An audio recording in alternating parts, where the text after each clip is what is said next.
Te invitamos a comprometerte mes a mes y apoyar al DFI, Docencia Final Internacional. Tu donación es nuestro salario. Que Dios te bendiga. De Jesús. Amén y amén. Bueno amigos, vamos a iniciar entonces el análisis y comentario de la primera carta del apóstol Pablo a los Corintios. ¿Ok? Habíamos quedado en la clase anterior en 1 de Corintios capítulo 4. 1 de Corintios capítulo 4. Y analizamos del versículo 1 al 8. Si ustedes se recuerdan, voy a prender la lámpara aquí, espero que no moleste, voy a ver más blanco, voy a parecer fantasma. Bueno, acuérdense que venimos analizando el capítulo 4 de 1 de Corintios. Búsquenlo por ahí en su espada de dos filos. 1 de Corintios capítulo 4. Y este capítulo 4 tiene 21 versículos. Ya analizamos los primeros 8. Y hoy día nos toca analizar del versículo 9 al 14. Del 9 al 14. Para finalizar en otra jornada, quizás mañana, del 14 al 21. Bueno, el título de este capítulo es El ministerio de los apóstoles. Y ya en la clase anterior expliqué, ¿no es cierto?, cuál es el contexto de este capítulo, porque ya el título nos está diciendo algo. El ministerio de los apóstoles. Pero le voy a hacer un pequeño repasito para aquellos que no estuvieron en esta clase del versículo 1 al 8. 1 de Corintios capítulo 4, del versículo 1 al 8. Bueno, no voy a leer todos los versículos, pero me voy a ir saltando y le voy a ir explicando un poquitito a manera de resumen, ¿ya? Ok, pero les recomiendo que vayan al video, al canal de YouTube, vayan a la sección lista de reproducción y van a encontrar ahí 1 de Corintios, van a encontrar todas las clases, ¿ya? Para que se pongan al día. Bueno, el versículo 1 dice, 1 de Corintios capítulo 4, versículo 1 dice, así pues, tengamos los hombres por servidores de Cristo. O sea, ya de frentón el apóstol Pablo nos está bajando. Cuidadito con alguno que se crea algo más de lo que es. Cuidadito con las alfombras rojas, con los ramos de flores. Cuidado con muchos halagos y mucha reverencia a los pastorcitos, a los obispos y a todos estos artistas que se hacen llamar evangelistas. Cuidadito con eso. Porque aquí no somos de Apolo, de Pablo, de Cefas. ¿Se acuerdan que estudiamos eso? No. Aquí si alguno se destaca por algo es por obra y gracia y misericordia de nuestro Señor Jesucristo, que nos ha dado un rol o un lugar en la obra, en el ministerio. Claro, algunos ministerios y algunas labores evidentemente tienen más exposición pública y uno se destaca más que otro, pero eso no quiere decir que nosotros vamos a, ¿no es cierto?, a tomar partido por uno o por otro. Eso no es así, porque somos de Cristo. Y cada uno de los elementos humanos que han sido colocados por Dios para construir esta casa, la casa espiritual, es un servidor, es un colaborador, es un ministro. Un ministro es aquel que sirve. Pero hoy en día se tiene un concepto de que al ministro hay que servirlo y rendirle reverencia. Eso es satánico, eso no es bíblico. Al contrario, el ministro tiene que rechazar inmediatamente todo tipo de halago o reverencia que se le haga por parte de los hermanos nuevos en la fe, ignorantes o ingenuos. Cuidado. Así que el primer versículo dice, así pues, tengamos los hombres por servidores de Cristo. Y ojo, administradores de los misterios de Dios. No solamente somos servidores, nosotros hemos sido llamados para servir, no para que se me alabe, sino para servir. Y en la medida que Dios me permite que me destaque en mi servicio, más sentido de lo finito debo tener. ¿Se están dando cuenta? Lo que pasa es que el tema de la alabanza es un tema que alimenta la carne. Ese es el problema. Y como seres humanos corremos el riesgo de ser seducidos por la alabanza, ser seducidos por la admiración, ¿cierto? Hay veces que con mucho cariño los hermanos nos dicen: ay, hermano, usted aquí, usted allá y usted aquí. Me ha pasado a veces que he ido a dar conferencias y a otros países y se me acercan hermanos y me dicen: ay, ¿me puedo sacar una foto con usted? Me dicen. Me acuerdo una vez que fui a Nueva York y fuimos a un templo ahí en el barrio de Queens y se me acerca una familia mexicana y me dicen: ay, hermano Walter, qué bueno que lo conocemos en persona, queremos sacar una foto con usted, qué sé yo. Bueno, no tiene nada de malo que nos saquemos una foto, no tiene nada de malo, pero el problema es que ese tipo de acto que en sí no tiene nada de malo, sacarnos una foto de recuerdo, ¿por qué no? ¿Verdad? Si nosotros tenemos mucho cariño a un pastor, a un hermano, a una hermanita, pues saquemos una foto, ¿cuál es el problema? El problema es de que el objeto de admiración pierda la noción. ¿Se dan cuenta? Se afiebre un poco, se desoriente. Corremos el riesgo de desorientarnos un poco.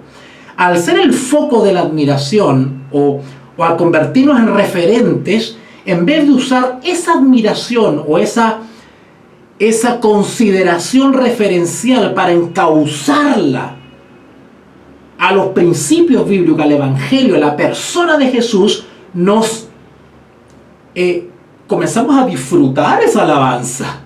Comenzamos a sentirnos reconfortables, ¿verdad? Comenzamos a sentirnos cómodos con esa alabanza, ¿no es cierto? Y nos vamos seduciendo y nos vamos deslizando y perdemos, ¿no es cierto?, el sentido de la finitud humana.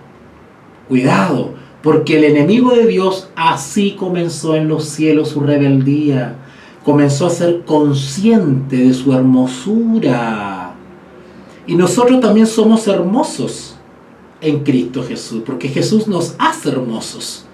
Jesús, su gracia hermosea nuestro ser, hermosea nuestro carácter, ilumina nuestro rostro, nos cambia las expresiones de la cara, perfecciona nuestro ser, nuestra personalidad, limpia nuestra mente, nuestro hablar. El Señor Jesús nos hermosea.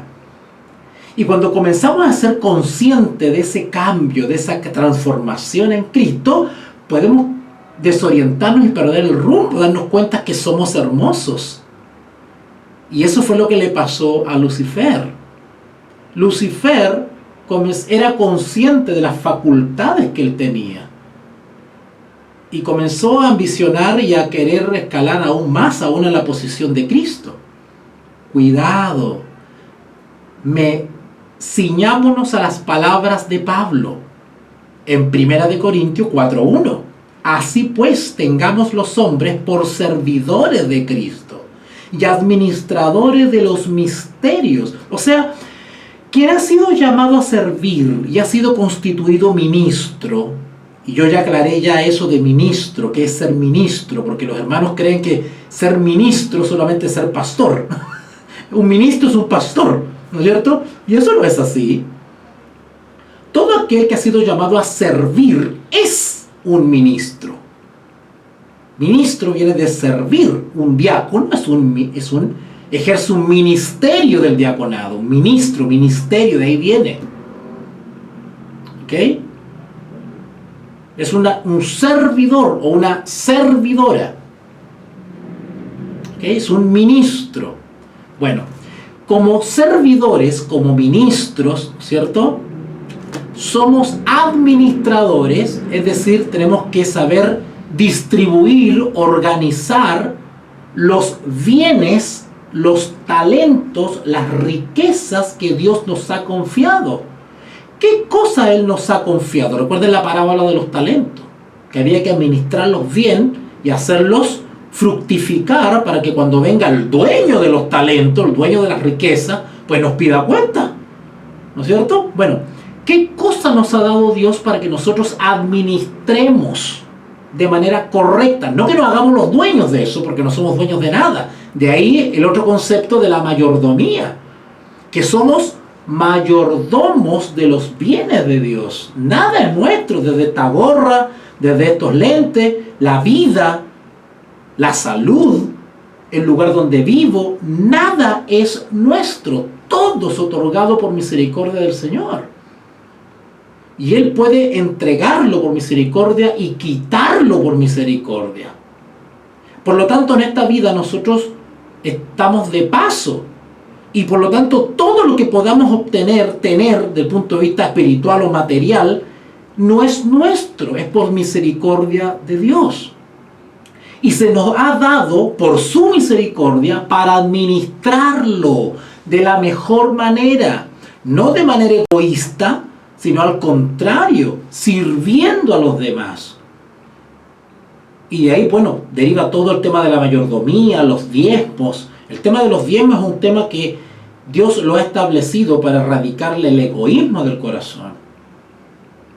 Bueno, no me voy a ir del tema, pero a lo que quiero decir es de que dentro de los bienes que se nos ha confiado para administrar están los bienes espirituales.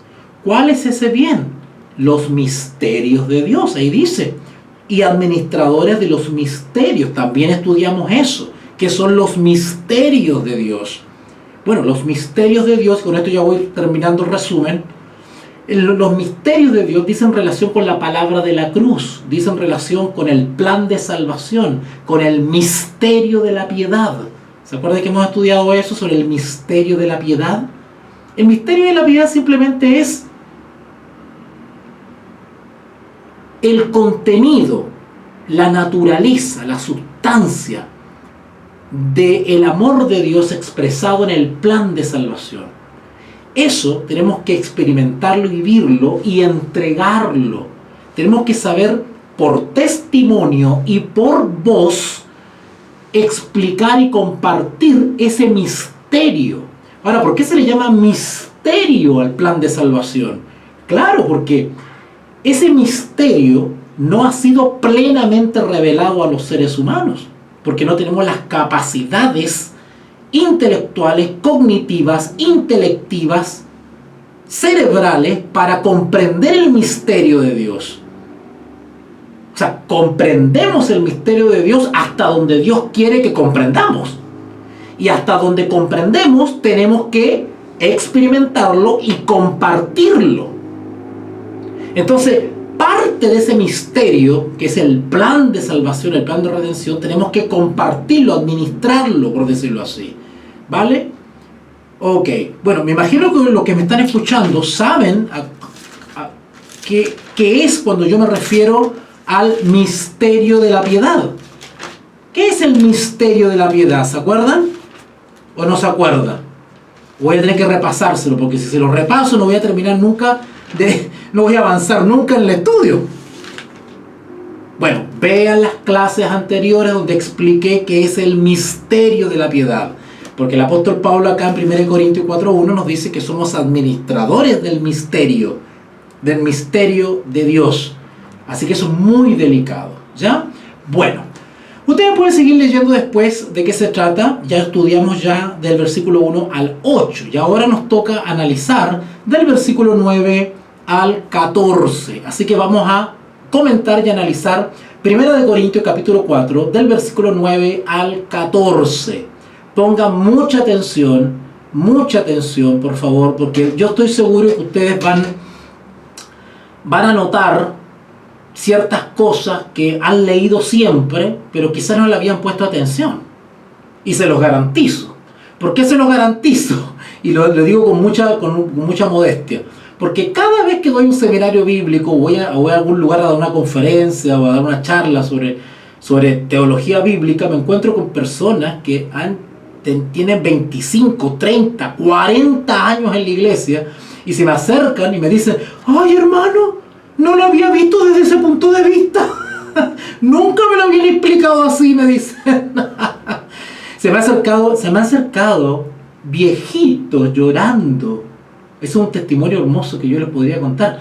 Gente llorando, hombres ya con canas, ya viejitos, y se me han acercado llorando y me dicen: nunca me habían explicado así el libro de Romanos, me dice, una vez que di un seminario sobre el libro de Romanos, texto a texto, versículo a versículo. Los hermanos estaban así, que se les caía la saliva a los hermanos, y eso me da mucho gusto, mucha satisfacción. Así que pongan atención, porque clases como esta en los institutos se las cobran. Yo aquí no las estoy cobrando. ¿Ok? Angie me dice: muy bueno, primera vez que me conecto, tendré que revisar los otros videos. Uy, sería fantástico, Angie, que te dieras el tiempo de revisar los videos anteriores, para que más o menos te vayas allá enchufando y encarrilando para dónde vamos, ¿ya? Bueno, avancemos, que yo me entusiasmo y me pongo a conversar y compartir con ustedes. Primera de Corintios capítulo 4, del versículo 9 en adelante. Primera de Corintios capítulo 4, del versículo 9 en adelante. Dice así: porque según pienso, dice Pablo, Dios nos ha exhibido a nosotros los apóstoles como postreros. Recuerden que Pablo, que por eso es que es importante leer el contexto. A ver, vamos a leer los 8 versículos anteriores para que se agarren el hilo de lo que está diciendo Pablo, porque yo estoy seguro que no me van a entender si sigo leyendo esto de que, porque según pienso, Dios nos ha exhibido a nosotros los apóstoles como postreros, etcétera, etcétera. Yo estoy seguro que no me van a entender. Vamos a leer los versículos anteriores para que agarren el ritmo de lo que viene diciendo Pablo, el contexto, ¿ya? Y se enchufen rapidito. Versículo 1 entonces, 1 Corintios 4:1. Así pues, tengamos los hombres por servidores de Cristo y administradores de los misterios de Dios. Ahora bien, se requiere de los administradores que cada uno sea hallado fiel o leal, ¿cierto? O dignos. Eso de fiel quiere decir dignos. Yo, dice Pablo, en muy poco tengo el ser juzgado por vosotros o por tribunal alguno. Yo expliqué todo eso en la clase pasada, ya no lo voy a explicar ahora. Y ni aun yo me juzgo a mí mismo, porque aunque nada tengo de mala conciencia, no por eso soy justificado, pero el que me juzga es el Señor. Así que no juzguéis nada antes de tiempo, hasta que venga el Señor, el cual aclarará también lo oculto de las tinieblas y manifestará las intenciones de los corazones, y entonces cada uno recibirá su alabanza de Dios. Por esto, hermanos, lo he presentado como ejemplo en mí y en Apolos por amor de vosotros, para que nosotros aprendáis a no pensar más de lo que está escrito, no sea que por causa de uno os envanezcáis unos a otros. Porque, ¿quién te distingue? ¿O qué tienes que no hayas recibido? Y si lo recibiste, ¿por qué te glorías como si no lo hubieras recibido? Y ahora Pablo, en el versículo 8, se expresa de una manera un poquito sarcástica, un poquito irónica. A ver, les explico un poco otra vez. Los corintios habían caído en un estado de suficiencia propia, ¿vale? Que ya no necesitaban de más profundidad, de más instrucción, no necesitaban ser confirmados en ciertas cosas y ya se sentían satisfechos, ¿verdad? Entonces como que empezaron a mirar un poquito menos a Pablo, ¿no es cierto? Qué sé yo. Entonces Pablo dice acá, y de ahí todo lo que leímos, ¿no es cierto? Y Pablo es un poquito sarcástico y ahora les dice: ¿ya estáis saciados? ¿Ya estáis ricos? Sin nosotros reináis. Haciendo una comparación con un reino, ¿no es cierto? Que los corintios están reinando y están bien sin Pablo y sin nadie más, no lo necesitan. Entonces dice acá de manera irónica: ¿ya estáis saciados? ¿Ya estáis ricos? Sin nosotros reináis. Ojalá reinases. Ojalá fuera así, para que nosotros reinásemos también juntamente con vosotros. ¿Se dan cuenta?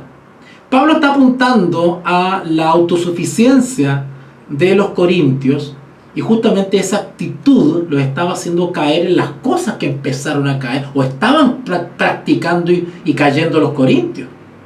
O sea, se creían que con las riquezas que habían recibido espirituales ya era suficiente. Y es en ese contexto que Pablo sigue diciendo en el versículo 9, porque según pienso, Dios nos ha exhibido a nosotros los apóstoles como postreros. Eso de postrero quiere decir últimos. O sea, de ninguna manera los apóstoles pretendían tener cierta preeminencia o superioridad para con el resto de los hermanos de la iglesia. Por eso Pablo dice acá, porque según pienso, Dios nos ha exhibido, esa palabra interesante, exhibir, ya la voy a explicar allá. Dios nos ha exhibido a nosotros los apóstoles como postreros, como lo último, como lo más insignificante. ¿Para qué? Para que justamente la alabanza y la honra no sea hacia ellos, sino que la iglesia, en vez de endiosarlos, pues los mire solamente como ejemplos, como referentes, como hermanos quizás de más experiencia, de más madurez, pero nada más.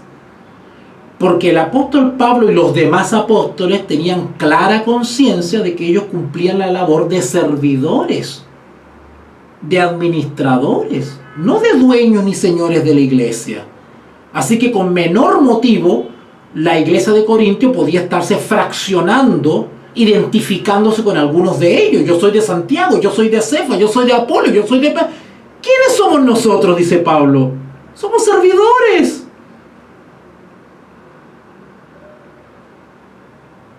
¿Ok?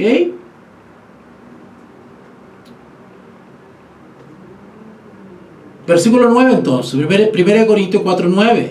Porque según pienso, Dios nos ha exhibido. Esta palabra de exhibir es de que la labor de los apóstoles, y si lo ampliamos un poquito más, la labor nuestra, ya sea de la hermana que sirve, de la diaconisa, de la maestra de iglesia, del maestro bíblico, en fin, todos los que servimos en algún área, en el ministerio, en la obra de Dios, todos estamos siendo observados. Porque llegará un día en que seremos juzgados según nuestras obras. Obras quiere decir nuestra vida, nuestra conducta, nuestro testimonio, nuestros hechos. Nuestros hechos hablarán de lo que tiene el corazón. Todo lo que decimos, hacemos o pensamos será evaluado. Será pesado en balanza. Y de ahí va a surgir un veredicto.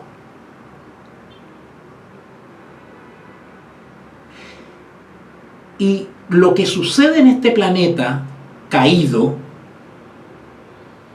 está siendo observado por el universo entero. Por todos los seres creados estamos siendo exhibidos. Hay millares y millares de testigos que están observando este conflicto cósmico que está sucediendo en este planeta entre el bien y el mal. Por eso que Pablo dice, porque según pienso, Dios nos ha exhibido a nosotros los apóstoles como postreros, como sentenciados a muerte. Pues hemos llegado a hacer espectáculo al mundo. ¿Notaron? Exhibido y espectáculo al mundo. Es decir, la obra, el ministerio, el testimonio de los apóstoles era visto por los demás.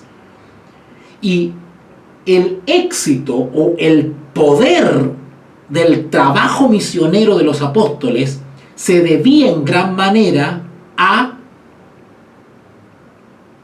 su testimonio personal, que era visto por los demás. su consecuencia, su testimonio, daba fe de lo que creían. Por eso que acá dice, sentenciados a muerte. Pues hemos llegado a hacer espectáculo al mundo, a los ángeles y a los hombres. Cada hijo de Dios e hija de Dios es una carta abierta al mundo y a los seres creados, no caídos. Y a veces se nos olvida eso. Estamos en el entra y sale y anda y lleva y trequetreo de todos los días y nos olvidamos de esa noción de que todo lo que hacemos y todo lo que hablamos y todo lo que pensamos, todo está siendo registrado y que nuestra conducta en el diario vivir es observada por los demás.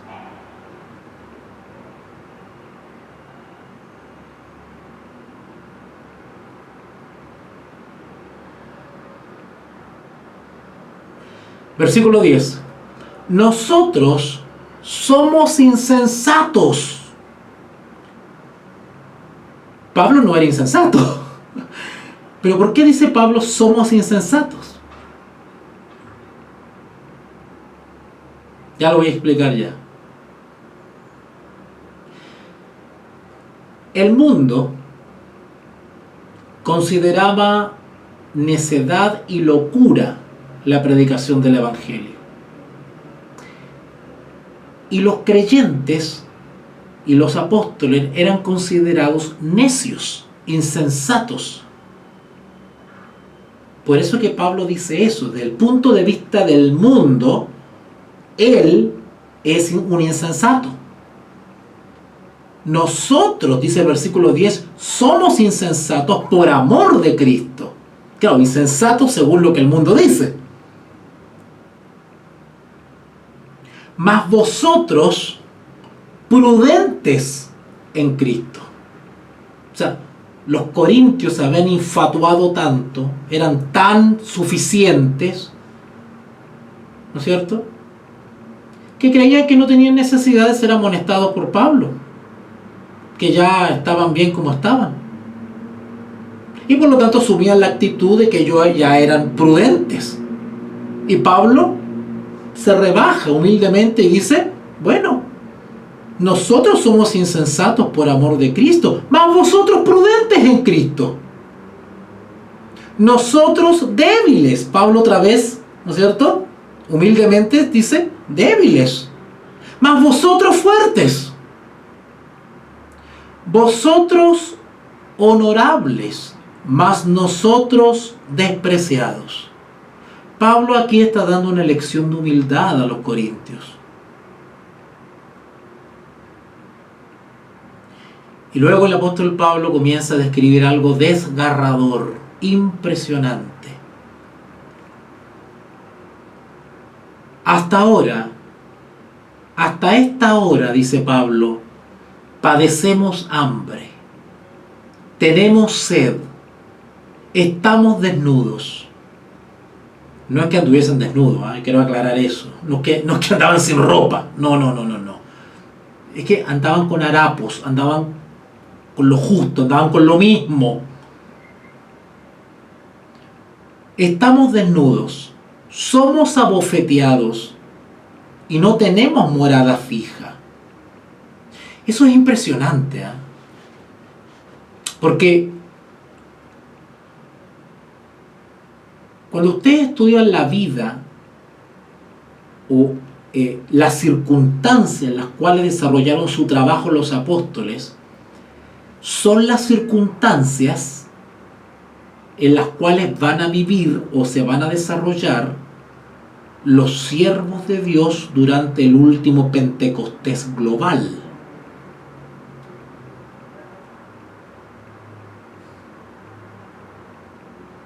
Y acá dice que ellos no tienen morada fija. ¿Qué es no tener morada fija? Quiere decir que no tienen dónde vivir. Impresionante. No tienen dónde vivir.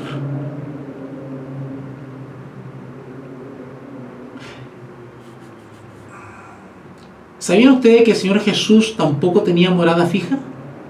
Claro, porque los apóstoles seguían el ejemplo de Jesús. Jesús tampoco tenía morada fija. Jesús alojaba o vivía donde lo recibiesen. Y si no, pues dormía en algún huerto. O fuera de la ciudad, en algún lugar tranquilo. Ahí se recostaba y dormía y pasaba la noche. No tener morada fija significa ser errante. Errante quiere decir que no tener un lugar propio donde descansar, sino que andaba de aquí para allá. Eso es el errante. Nos fatigamos trabajando con nuestras propias manos. Nos maldicen. Eso de maldicen es que nos insultan. Y los insultos incluyen las difamaciones y las calumnias. Y bendecimos. ¿Se dan cuenta que ellos no eran vengativos? Ellos no tomaban la justicia en sus propias manos. Ellos sabían esperar la justicia de Dios, la venganza de Dios. Acá dice, nos maldicen y bendecimos. Hay que tener paciencia cuando tu vecino pone la música a todo volumen y no te deja hacer nada. Bueno, no perdamos los estribos. Airaos, pero no pequéis. Encomendad la causa a Jehová y cultiva la paciencia, el carácter, el ser. Que la gracia de Cristo pula el temperamento, los pensamientos, los impulsos. Padecemos persecución y lo soportamos. Nos difaman y rogamos. Hemos venido a ser hasta ahora como la escoria del mundo. ¿Saben ustedes lo que es la escoria? ¿Saben ustedes lo que es la escoria? La escoria es la mugre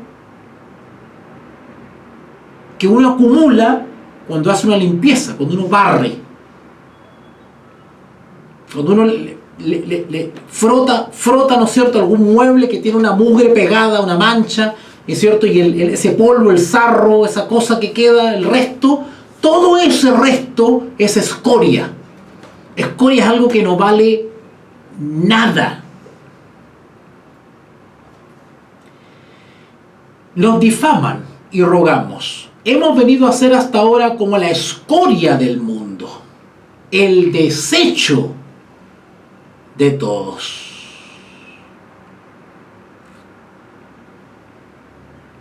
No escribo esto para avergonzaros. O sea, Pablo no está diciendo eso para vanagloriarse. Ay, sí, he pasado hambre, he pasado sed, nos persiguen, así como para sentirse superior a los corintios. No lo dice para humillar a los corintios. Acá dice, no escribo esto para avergonzaros, sino para amonestaros, para que aprendan de lo que nosotros hemos vivido, para amonestaros como a hijos amados. Como buen maestro que era Pablo, lo que él decía no lo decía para humillar, avergonzar o aminorar a sus oyentes. Porque Pablo, cuando hablaba o enseñaba algo, lo hacía como un padre enseñando a sus hijos. Y no siempre Pablo tenía que escribir duramente, pero si tenía que dar un consejo directo, crudo, pues lo daba. Y el oyente tenía que entender, no tomárselo personal, sino que entender que Pablo lo dice como un hermano, como si fuese Cristo mismo. ¿Ok? Bueno, vamos a dejarlo hasta acá.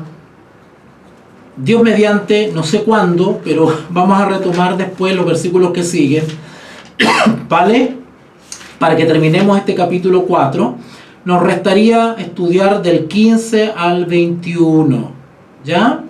Y de ahí se vienen temas bien complicados, porque el capítulo 5 nos habla de un caso de inmoralidad. Y el versículo 6 nos habla de litigio ante los incrédulos. Vienen temas interesantes. Así que vamos a dejarlo hasta acá. Agradezco a todos aquellos que se han quedado y han tenido la paciencia de reflexionar y meditar junto a mí. Aquellos que quieran hacerme alguna consulta, alguna pregunta, siéntanse libres de hacerlo a través de las redes sociales, a través de mensaje privado. Está Telegram y también he habilitado WhatsApp. Así que para que me puedan escribir o llamar directamente.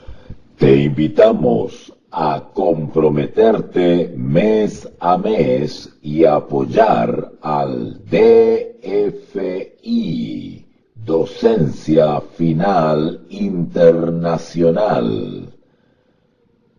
Tu donación es nuestro salario. Que Dios te bendiga.